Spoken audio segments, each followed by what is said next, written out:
আসসালামু আলাইকুম প্রিয় দর্শক, আপনাদের সবাইকে শুভেচ্ছা। ইরান ইসরায়েলের যুদ্ধ নিয়ে যে সিক্সফায়ার হয়েছে, যুদ্ধ বিরতি হয়েছে, তো যুদ্ধের কোন দেশ হারলো, কোন দেশ ইউলো, ওইটার চেয়ে বড় কথা যে আপনারা জানেন যে ইসরায়েল এবং আমেরিকা চাইছিল ইরানের যে রেজিম চেঞ্জ, মানে ইরানের যে বর্তমান যেই ধারার শাসক আছে এই ধারা চেঞ্জ করে আর কি করতে চাইছিল, কিন্তু সেটা পারে নাই। ওনাদের যে ধর্মীয় সর্বোচ্চ নেতা আয়াতুল্লাহ আল খমিনি, উনি মনে হয় এখনও প্রকাশ্যে আসে নাই, অজ্ঞাত কোনো স্থান থেকে উনি বক্তব্য দিছে। তো ওই বক্তব্য, প্রিয় দর্শক, যায় দিন পত্রিকায় সংবাদরা আসছে, ইরান আমেরিকার মুখে কঠিন থাপ্পড় দিয়েছে খামেনি। যুদ্ধবিরতির 2 দিন পর নীরবতা ভাঙলেন ইরানের সর্বোচ্চ ধর্মীয় নেতা আয়াতুল্লাহ আলী খামেনি। বৃহস্পতিবার 26শে জুন সামাজিক যোগাযোগ মাধ্যম এক্স পোস্ট করা এক বার্তায় সংবাদে ইসরায়েলের বিরুদ্ধে ইরান বিজয়ী হয়েছে বলে ঘোষণা করছেন তিনি। পরে টেলিভিশন ও জাতির উদ্দেশ্যে খামেনির ভিডিও বার্তা প্রচারিত হয়। এক্স পোস্টে খামেনি বলেছেন, যুক্তরাষ্ট্র সরাসরি যুদ্ধে প্রবেশ করেছে কারণ তারা মনে করছিল যে যদি তা না হয় তাহলে ইহুদিবাদী শাসন সম্পূর্ণরূপে ধ্বংস হয়ে যাবে। তিনি আরও বলেন, যুক্তরাষ্ট্র এই যুদ্ধ থেকে কোনো সাফল্য অর্জন করতে পারেনি, ইরান বিজয়ী হয়ে উঠতে পেরেছে এবং আমেরিকার মুখে এক কঠিন থাপ্পড় দিয়েছে।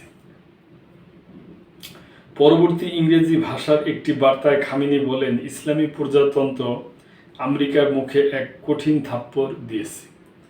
পরে টেলিভিশনে প্রচারিত ভিডিও বার্তায় ইরানের এই সর্বোচ্চ নেতা বলছেন, আমি মিথ্যাচারী জায়নবাদী শাসকের উপর বিজয়ের জন্য আমার অভিনন্দন জানাই।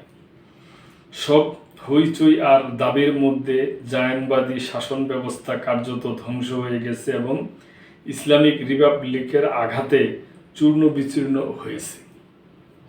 তিনি আরও বলছেন, মার্কিন শাসনের উপর আমাদের প্রিয় ইরানের বিজয়ের জন্য অভিনন্দন।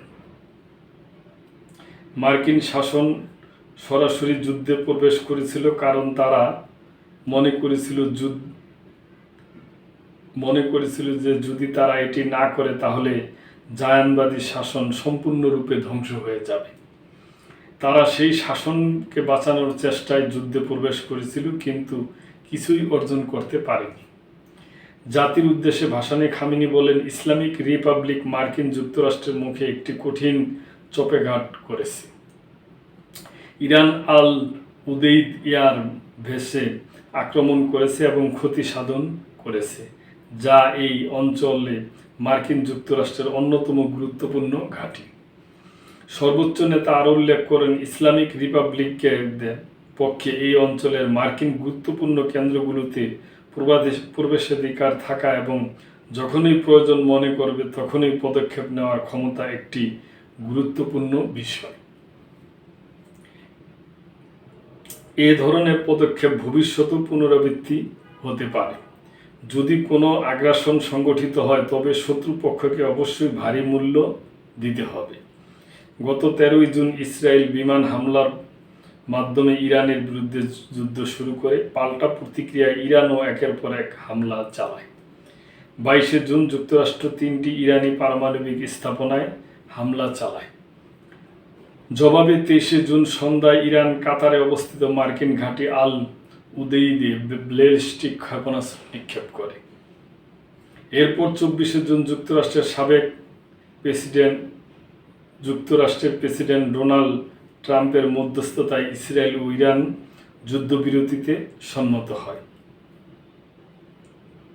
তবে তেহরান জানায় তারা তেল আবিবকে আগ্রাসন থামাতে বাধ্য করে বিজয় অর্জন করেছে। গত 13ই জুন ভোরে ইসরায়েল ইরানের বিরুদ্ধে বিমান হামলা চালিয়ে আগ্রাসন অভিযান শুরু করে 24 ঘন্টারও কম সময়ের মধ্যে ইরান প্রতিশোধ নেয়। এরপর ধারাবাহিকভাবে ইসরায়েলি হামলার জবাবে পাল্টা হামলা চালায় ইরান। 22 জুন ভোরে মার্কিন বোমারু বিমানগুলো 3টি ইরানি পারমাণবিক স্থাপনায় আক্রমণ করে। পরের দিন সন্ধ্যায় তেহরান কাতারের অবস্থিত ওই অঞ্চলের বৃহত্তম মার্কিন ঘাঁটি বিমান ঘাঁটি আলুদে ক্ষেপণাস্ত্র হামলা চালায়। এরপর 24 জুন ট্রাম্প ঘোষণা করেন ইসরায়েল এবং ইরান যুদ্ধবিরতিতে সম্মত হয়েছে। ইসরায়েলও ঘোষণা করে তারা মার্কিন প্রস্তাবে রাজি। পরবর্তীতে জানায় তারা তেল আবিবকে আগ্রাসন বন্ধ করতে বাধ্য করে বিজয় অর্জন করেছে। তো দর্শক, এখন এটা উভয় পক্ষই, আবার এদিকে ইসরায়েলও বলে তাদেরও বিজয় হয়েছে, আবার আমেরিকাও একই কথা বলে। তবে আমরা যদি দেখি দর্শক, আপনাদের কি মন্তব্য জানি না, আমার ব্যক্তিগত মন্তব্য যে এই যুদ্ধে ইরানেই এগিয়ে আছে আর কি। তার কারণ যে ইসরায়েল যে দেশটা, এরা তো